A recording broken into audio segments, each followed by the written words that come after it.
Hello বন্ধুরা, কেমন আছো? আশা করি সবাই তোমরা ভালো আছো। তো অনেক দিন পর দেশি মুরগি নিয়ে আসছে। তো দেশি মুরগিটা আজকে আমি রান্না করি না, আমার বোন রান্না করছে।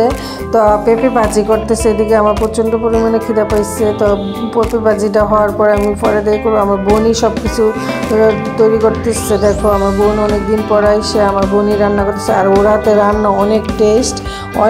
তো এক হাতে রান্না খেতে খেতে আর ভালো লাগে না। তো বোনই সব কিছু করে টোরে রেডি করছে। করার পর এই তো বোন রান্না করতেছে। বোনের ছেলেটা অনেক দুষ্টামি করতেছে, ওরে নিয়ে অনেক দুষ্টামি খেলতেছি। তারপরে ওদিকে মাংস টাংস ধুয়ে নিয়েছে। তারপরে এদিকে আমি আবার পেঁপে ভাজিতে ভাত খাইছি, বোনের ছেলেটাকেও খাইছি।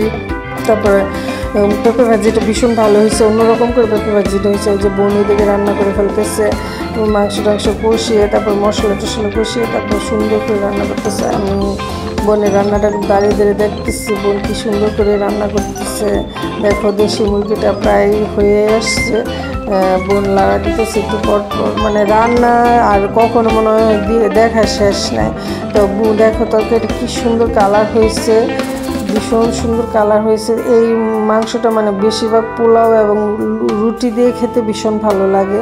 তো ও আমাকে বলছিল যে রুটি করার জন্য, তো রুটি করি না। পরের দিন আমার নিরামিষের জন্য ভাত দিয়ে খাওয়াইছে। এর জন্য কী রাগারাগি করতেছে ঘরে বলার বাইরে, কিছু করার নেই। যদি বলছি তারপরে যদি ভাত না খাওয়ায় তাহলে ভাতগুলো ফেলে দেওয়া হবে। তারপর ভাবতেছি ফেলে দেবো, এর জন্য ভাত খাইয়ে নিয়েছে। মানে ওর রুটি খুব পছন্দ আমার। তারপর ওদিকে বোনের ছেলেটা কি দুষ্টামি, সারা ঘর তনুমনু করে সব কিছু ফিনিশিং করে দিচ্ছে আমার ঘর। একবারে ও তালামালা নিয়ে যেন কোথায় রাখছে কি যার কোনো পাই না। তো এইদিকে দেখো সবার জন্য ভাত বাড়া হয়ে গেছে। তো সবাই ভাত বাড়া, মানে আজকে তেমন কিছু রান্না করা হয়নি, শুধু মাংস আর আমের চাটনিটা করছি। আর এই চাটনিটা খুবই টেস্টি হয়েছে এবং পেঁপে ভাজিটা ভীষণ ভালো হয়েছে। অন্যরকম করে পেঁপে ভাজিটা করা হয়েছে। তো পেঁপে ভাজিটা এবং আমের চাটনি ছাড়া আমাদের ঘরে ভীষণ চলে না। কিন্তু আমার ছেলেটার কথা ভীষণ মনে পড়তেছে। আমার ছেলেটার জন্য আমার অনেক খারাপ লাগতেছে। আমার ছেলেটা ভীষণ চাটনি পছন্দ করে, ওরে খাওয়াইতে পারি না। খালি একটু পর আমার বুকটা ছেদ করে উঠতেছে। কিছু করার নাই, অনেক ছেদ করতে পারি কিন্তু কিছু করার নাই।